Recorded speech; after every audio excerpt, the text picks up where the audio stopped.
अपना निशांत पवार आप सभी का स्वागत करता हूं हिंदी एजुकेशन वर्ल्ड में। जैसा कि हमने अपनी पहली क्लास में कल संख्या पद्धति मैथ से रिलेटेड देखा था, दिसंबर 2024 के सीटेट एग्जाम को ध्यान में रखते हुए, तो आज उसी कड़ी में हम एक कड़ी और जोड़ते हुए आगे चलेंगे और आज हम देखेंगे बीज गणितीय सूत्रों का निगमन कैसे हुआ। बीज गणित के जितने भी सूत्र हैं वो सूत्र कैसे बने और उनका क्या प्रयोग किया जा सकता है। तो बड़ी कॉमन सी चीजें लेकर के मैं आज चलूंगा साथियों। बस आपका साथ चाहिए, आपका विश्वास चाहिए, बने रहे मेरे साथ। तो पहला सूत्र आपका है a प्लस बी का होल स्क्वायर। आप सभी ने पढ़ा है कि a स्क्वायर प्लस 2ab और प्लस b स्क्वायर। आज मैं आपको इस एक ही सूत्र से कई चीजें समझाने वाला। सबसे पहले आज मैं आपको क्लियर करूंगा कि ये सूत्र एक्चुअल में बना कैसे। किसी भी फॉर्मूले को बनने के लिए कुछ कंडीशंस होती है और जब वो कंडीशंस सभी जगह अप्लाई होती है तभी उसको फॉर्मूले का रूप दिया जाता है। देखिए, जैसे आप सभी को पता है कि 2 का अगर हम स्क्वायर करते हैं तो वो 2 मल्टीप्लाई 2 इक्वल 4 हो जाता है। 4 हो जाता है। ठीक उसी प्रकार यहाँ पर हमने क्या किया है, यहाँ पर हमने a प्लस बी का होल स्क्वायर किया है, यानी कि a प्लस बी का हम वर्ग कर रहे हैं। तो देखते हैं इसको सूत्र का रूप कैसे मिला। इसकी लेफ्ट हैंड साइड को हम देखेंगे। लेफ्ट हैंड साइड में क्या मिला हुआ है हमको, a प्लस बी का होल स्क्वायर। अब इसको हमने क्या किया, जैसे 2 मल्टीप्लाई 2 की थी, ठीक ऐसे ही a plus B multiply a plus B हम करेंगे। ये क्या हो जाएगा, a की मल्टीप्लाई a में होगी तो a स्क्वायर, a की मल्टीप्लाई b में होगी तो ab, अब b की मल्टीप्लाई a में होगी तो ab, अब b की मल्टीप्लाई b में होगी तो b स्क्वायर आपको मिलेगा। तो साथियों, जैसा मैं आपको पहले भी बता चुका हूं कि किसी भी फॉर्मूले को बनने की एक प्रोसेस होती है। तो a प्लस बी का होल स्क्वायर आपको a square plus 2ab plus b square बिल्कुल इस प्रोसेस से ही आपको मिलता है। ये देखिए, आपके सामने फॉर्मूला प्रूफ हो गया है। आपकी राइट हैंड साइड आपको मिल गई, आपकी राइट हैंड साइड आपको मिल गई है। Any doubt? देखिए, इस फॉर्मूले का मैं आपको कुछ यूज बताने वाला हूँ। एक ऐसा यूज, कोई भी नंबर आपका हो जो डबल डिजिट हो, हालांकि ये ट्रिपल डिजिट में भी काम करता है, लेकिन मैं पहले आपको डबल डिजिट की बात बताने वाला हूँ। कोई भी नंबर अगर आपका है, जैसे सपोज कीजिए आपको 23 का स्क्वायर करना है, 23 का स्क्वायर आपको करना है। आपके फॉर्मूला बिल्कुल जस्ट याद है और फॉर्मूला आपके सामने है। तो देखिए, यहाँ पे 2 डिजिट है, पहली डिजिट को आपने a और दूसरी डिजिट को आपने b मान लिया अपने माइंड में। अब मैं कह रहा हूं कि जो फॉर्मूला हमने अभी प्रूव किया है, इस फॉर्मूले को हम पीछे से कैरी करेंगे। b का स्क्वायर यानी कि 3 स्क्वायर कितना हो गया, 9। अब a b की मल्टीप्लाई 3 टू जा 6, अब इनका डबल 6 टू जा 12, 12 का आ जाएगा बेटा आपका 2, 1 कैरी हो जाएगा और 2 का स्क्वायर, जैसे a का स्क्वायर है तो 2 का स्क्वायर करेंगे 4, 4 प्लस 1 5। तो मैंने लिख दिया यहाँ पे कि 23 का स्क्वायर आ गया आपका 529, 529। आप कहेंगे सर ये कैसे हो गया? तो देख लीजिए, एक सिंपल प्रोसेस होती है कि किसी भी चीज का स्क्वायर निकालने के लिए आप उस नंबर की उसी नंबर में मल्टीप्लाई कर देते हैं।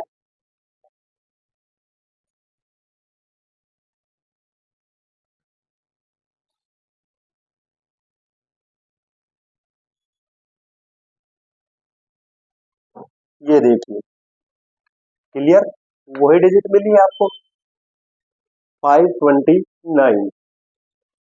क्लियर है? इसी के साथ मैं आपको एक चीज थोड़ी सी और बताने वाला हूं। अगर कोई नंबर आपके पास ऐसा है जिस नंबर में बाद की डिजिट 5 है, जैसे आपका 15 हो गया, जैसे आपका 25 हो गया, जैसे आपका 45 हो गया या 35 हो गया, तो इन सभी के स्क्वायर हम सेकंडों में कैसे निकालेंगे? सेकंडों में निकालने के लिए क्या करना है आपको? डबल डिजिट दिख रही है, सब में कॉमन क्या है? लास्ट में 5, तो 5 का डायरेक्ट स्क्वायर लिख दीजिए। 5 5 जा 25।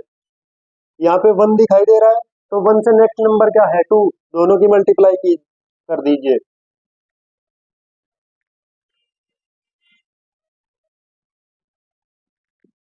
क्लियर?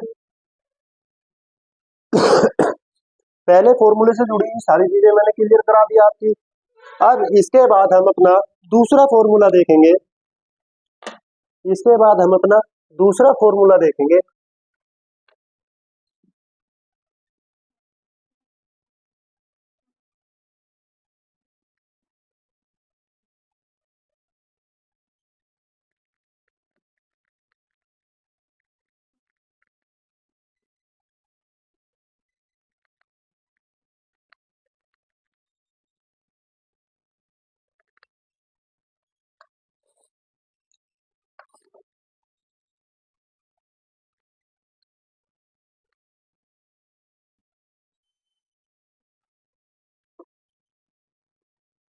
तो ये आपका दूसरा फॉर्मूला हो गया a माइनस बी का होल स्क्वायर।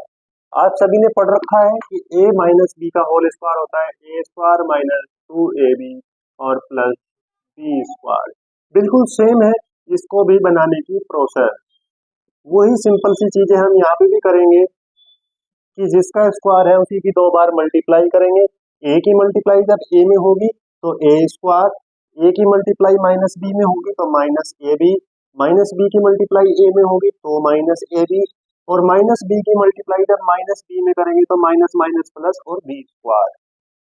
तो ये देखिए क्या हो गया, 2ab प्लस बी स्क्वायर।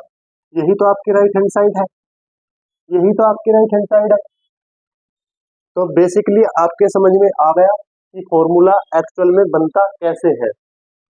ठीक है, अगर आपको किसी भी और फॉर्मूले से रिलेटेड ये जानकारी चाहिए कि फॉर्मूले को डिस्क्रिप्शन में बताइए कि किस तरीके से ये सोल्व हुआ है, तो आप कमेंट बॉक्स में कोई भी फॉर्मूला आप छोड़ सकते हो और उस फॉर्मूले का रिजल्ट मैं आपको नेक्स्ट क्लास में दे दूंगा कि किस तरीके से वो फॉर्मूला एक्चुअल में बना है।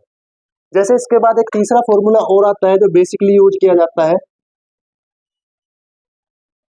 कि A square minus B square equal to A minus B and A plus B. ये फॉर्मूला सबसे ज्यादा यूज होने वाला है। अब देखिए ये फॉर्मूला आप प्रूव कैसे करोगे। बाकी में हम लेफ्ट हैंड साइड लेकर के चलते थे, इसमें हम राइट हैंड साइड को सोल्व कर लेंगे। ए की मल्टीप्लाई ए में करेंगे तो ए स्क्वायर, ए की मल्टीप्लाई प्लस बी में करेंगे तो plus A B minus A B और बी स्क्वायर। ए बी से ए बी कैंसिल हो जाएगा और क्या बचेगा, माइनस का बी स्क्वायर। क्लियर? क्लियर हो गई ये चीजें? तो इसी तरीके से हम किसी भी फॉर्मूले को प्रूव कर सकते हैं, किसी भी फॉर्मूले को प्रूव कर सकते हैं सेम कंडीशन के अकॉर्डिंग। नेक्स्ट अभी मैं आपको एक चीज और दिखाने वाला हूं, कंफ्यूज मत होना बिल्कुल भी।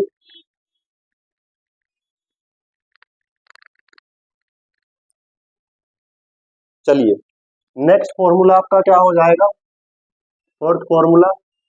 अब तक स्क्वायर में बात कर रहे थे, अब क्यूब में बात करेंगे। ए प्लस बी का क्यूब। आप कहोगे सर ये कैसे हो गया, ये कैसे सोल्व होगा?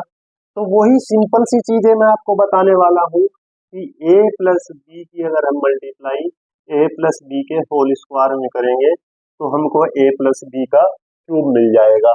अब इसको तो ऐसे ही रख लीजिए ए प्लस बी, ये हम सोल्व करके आ चुके हैं। ठीक है, अगर आपको और इसको आगे बढ़ाना है तो इसकी भी मल्टीप्लाई अंदर कर दीजिए। ए की मल्टीप्लाई होगी तो ए क्यूब मिल जाएगा आपको, फिर आपको 2a² प्लस बी मिल जाएगा, फिर आपको ए बी स्क्वायर मिल जाएगा। उसके बाद बी की मल्टीप्लाई करोगे तो a² बी मिल जाएगा, और फिर आपको 2ab² मिल जाएगा। उसके बाद आपको बी क्यूब मिल जाएगा। अब आप लिख लीजिए ए की पावर 3 प्लस बी की पावर 3। क्यूब वाले फंक्शन हमने पहले लिख लिए। अब उसके बाद देखिए ए स्क्वायर कहाँ कहाँ पर है, यहाँ पर और यहाँ पर। तो बेसिकली ये कितना हो गया 3a स्क्वायर बी। अब बी स्क्वायर वाले फंक्शन 3ab स्क्वायर। क्लियर। हम इसको और थोड़ा आगे बढ़ाएंगे, ए की पावर 3 बी की पावर 3 प्लस 3ab मैंने यहां से कॉमन ले लिया, अंदर क्या बचा है ए प्लस बी। ए प्लस बी आपको देखने को मिल गया आपका फॉर्मूला कि बेसिकली ए प्लस बी का जो होल क्यूब होता है वो कहीं के इक्वल होता है A cube plus B cube plus 3ab into A plus B. बिल्कुल सेम प्रोसेस है किसी भी फॉर्मूले के लिए, क्योंकि साथियों मैं आपको बताना चाहता हूं कि जब भी कोई फॉर्मूला बनाया जाता है ना तो उसे बड़ी यूनिकली तैयार किया जाता है कि वो हर कंडीशन पे अप्लाई हो सके, इसीलिए तो वो फॉर्मूला कहलाता है। अगर एक फॉर्मूला स्क्वायर करने की हर प्रोसेस में काम नहीं करेगा तो उस फॉर्मूले को हम स्क्वायर का फॉर्मूला कैसे कहेंगे? सिंपल सी बात है। तो इसी तरीके से आपको अगर किसी भी फॉर्मूले से रिलेटेड कोई भी डाउट है कि सर ये फॉर्मूला कैसे बना, जो आपका बेसिक मैथ है, बेसिक मैथ से रिलेटेड किसी भी फॉर्मूले पर आप मुझसे संपर्क कर सकते हैं। आप कमेंट बॉक्स में अपना क्वेश्चन डालिए, अपना डाउट डालिए। मैं पूरी कोशिश करूंगा कि मैं आपके डाउट के ऊपर नेक्स्ट सेशन में 5 मिनट निकाल करके उस डाउट को क्लियर कराऊं। ठीक है। जैसे कल की क्लास से रिलेटेड जो डाउट था उस डाउट में पूछा गया था, कल मैंने आपको रेशनल नंबर परिमेय संख्या कराई थी, तो परिमेय संख्या से रिलेटेड एक डाउट कल के सेशन में पूछा गया कि अगर यहाँ पे माइनस होता तो कैसे ऐड करते। तो आज मैं उसी डाउट को एक बार क्लियर करा देता हूँ ताकि चीजें क्लियर हो जाए। संख्या कुछ ऐसी थी कल, एग्जैक्ट मुझको याद नहीं कि यहाँ पे प्लस है यहाँ पे माइनस है, चलो यहाँ दोनों जगह माइनस ले लेते हैं, यहाँ पे भी माइनस है यहाँ पे भी माइनस है। बेसिकली जब कंडीशन ऐसी होगी तो माइनस माइनस ये प्लस हो जाएगा। ठीक है। अगर सपोज कीजिए यहाँ पे प्लस है, नेक्स्ट कंडीशन में मैं आपको दिखा देता हूँ कि 2/3 प्लस माइनस 1/5, यहाँ पे माइनस दे दिया गया, तो ये क्या होगा, ये 2/3 और प्लस माइनस की मल्टीप्लाई -1/5 हो जाएगी। क्लियर, समझ में आया? देखो जो साइन आपके हैं ये साइन आपस में मल्टीप्लाई करेंगे, अगर दोनों जगह माइनस है तो माइनस माइनस प्लस हो जाएगा, अगर एक जगह प्लस एक जगह माइनस है तो दोनों की मल्टीप्लाई माइनस हो जाएगी। इसको सोल्व करेंगे तो क्या होगा, एलसीएम आपका 14 हो जाएगा, ये 6 हो जाएगा आपका और ये 49 हो जाएगा। दोनों को ऐड कर लीजिए, ये 55/14 हो जाएगा। इसको सोल्व करेंगे तो एलसीएम आपका 15 हो जाएगा, ये 10 - 3 हो जाएगा, ये कितना हो जाएगा 7/15 हो जाएगा। तो दोनों क्वेश्चन आपके मैंने करा दिए दोनों तरह के, और उम्मीद कर सकता हूँ कि आपका जो कल से रिलेटेड डाउट था वो डाउट क्लियर हो गया होगा। ठीक है। इसी के साथ मैं आज के सेशन को विराम दूंगा और उम्मीद करूंगा कि आप ऐसे ही बने रहेंगे, तैयारी करते रहेंगे। सीटेट के मैथ से रिलेटेड अगर कोई टॉपिक आपका है जो आपका क्लियर नहीं है तो आप वो भी कमेंट बॉक्स में डाल सकते हो कि सर इस टॉपिक पे प्लीज क्लास ले आइए, मैं उस टॉपिक पे आपके लिए क्लास लेकर के आऊंगा। इसी जोश के साथ आप मेरे साथ जुड़े रहिए, मैं आपके साथ जुड़ा रहूंगा और अब की बार सीटेट दिसंबर 2024 हम खुशी खुशी से उस एग्जाम को क्लियर करेंगे, अपनी मेहनत के साथ लगे रहेंगे। धन्यवाद साथियों।